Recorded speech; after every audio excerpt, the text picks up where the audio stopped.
Swing and a miss. She struck her out. Maddie Myers down on strikes to start the ball game.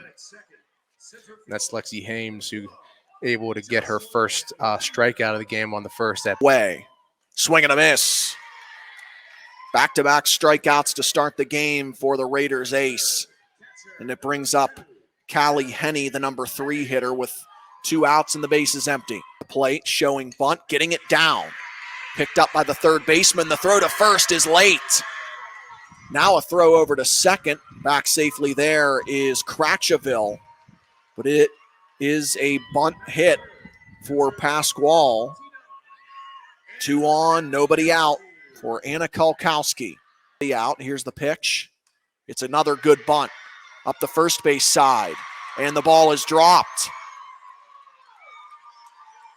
Not sure that throw would have beaten her anyway. Kulkowski reaches on a bunt hit. We'll give that an infield single. And the bases are loaded with Raiders, nobody out. Team go up early, and she swings and pops it up. Tough play in shallow left, and they're not going to get it. 1 run scores. Everybody moves up station to station. Pasquale stops at third, and it's 1-0 Seneca Valley.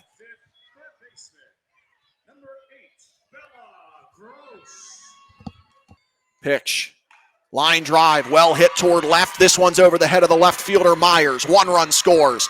Around comes another run, possibly a third run, but the runner puts on the brakes at third base. Pasquale scores, Dunn scores, and it's 3-0 Seneca Valley. Winkle goes up to third base. Bella Gross at second base with a no-out double. Comes home, popped up. Right side of the infield, and the first baseman, Jamison, makes the catch. Out number 1 is recorded.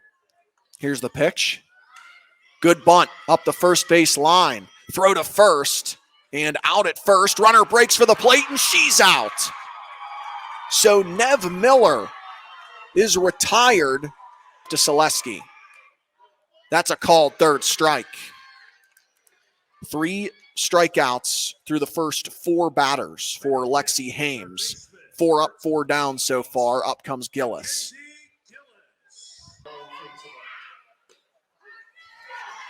Strike 3 called on Mackenzie Gillis.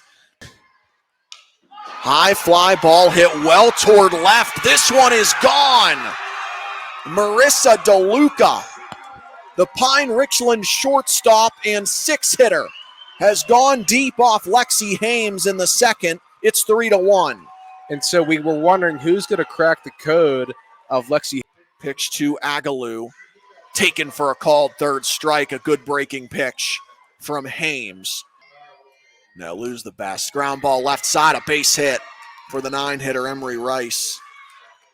And 1 on with 1 out here. Brings up Cratcheville, the leadoff hitter. She walked her first time up, comes up here with, again, runner on first and 1 out. And she's been a double. Slow roller to the left side. They throw to first. That's the only play. Gillis at third base throws on to Jamison from Lilyfield next week. Hempfield beating Norwin earlier today. Swing and a miss by Pasquale. A scoreless inning put up. Laurent. And we've got a bunt. We throw to first, and it's not going to be there. It's going to squeeze out of the glove of Mia Hames. And she's going to run to second. Another bunt, but this is going to be, it is not ruled foul, and that is in time to retire Julio. She goes for the bunt. This is rolled in, and no one's going to advance, so we got loaded bases on the bunt single. Swing and a miss for the strikeout, and that there makes it 2 outs, potentially take the lead. And this one shot deep into center field, and it will be caught, but not before Julie. Oh, forgive me, we're on 2 outs.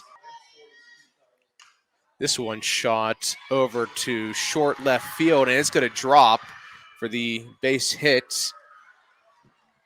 Galkowski now has a bunt single. This one's going to go right through center, be caught by the second baseman, but not before rolling into the dirt. That's Rice, or actually that's Agaloo.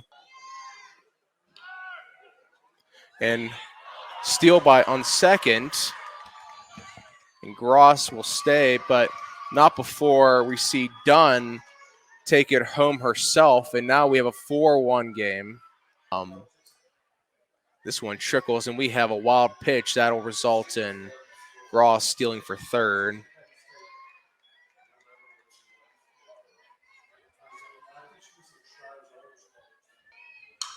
This one goes straight back to Selesky. Throw to first in time, but not before we see Gross take run number 2 in the inning for Seneca Valley. 5-1 your score. And a swing and a miss, and that retires Julio. This one's tipped, and that's going to be caught third to first, but not in time. Appreciate the... She bunts again. She gets to first, but not before getting Pasquale over to second, so she did her job. To him, there was something else. This one's chipped in play. The throw over to first base is in time, and that takes out Hames. Raiders. This one shot high to left field, and to handle that one is Myers. 5-1. Here's a line drive into center field, a base hit. This will squirt into right center field and roll to the fence, around first into second base. Sliding there with a double is Mia Ryan. See Justin there and everybody else. Strike 3 called on Nev Miller. Ice shows bunt, gets it down. Picked up by Selesky from the circle. She throws on to first for the out. A sacrifice goes 1-3. Both runners move up. Ryan to third. Fab to second. Stuff down at the recreation field. And line drive into center field, a base hit. Another run will come in to score. Secondary runner stops at third. Ryan scores. 6-1 Seneca Valley.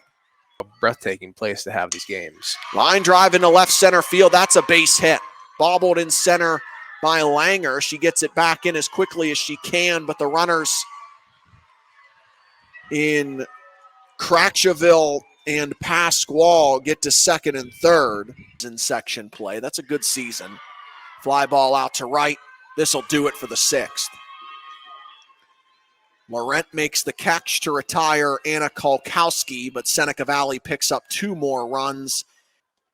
6, 7, and 8. Ground ball to the left side. Speared by the shortstop. Throw to first late. Ryan made a good backhanded stop for 2 tonight. This one glances off the catcher Kolkowski, and DeLuca will advance to second and then third on the wild pitch. Appreciate the little floater out to right center field. It drops in for a base hit. And an RBI base hit, if that, for Agaloo. A no-out single makes it 7-2. Strike 3 called on Abby Laurent. Strike 3 called on Sarah Julio prior to tonight. Swung on, popped up, left side. Playable, and a collision in the shallow left side of the outfield. Maddie Myers will reach. Swing and a miss. Hames strikes out Langer, and the Seneca Valley Raiders are on to the championship in Class 6A. It's a beautiful game from Hames, all around great defensive work. You had a bobble there at the end between the outfieldsmen, and you had Gross coming back as well. But overall, an excellent performance for them.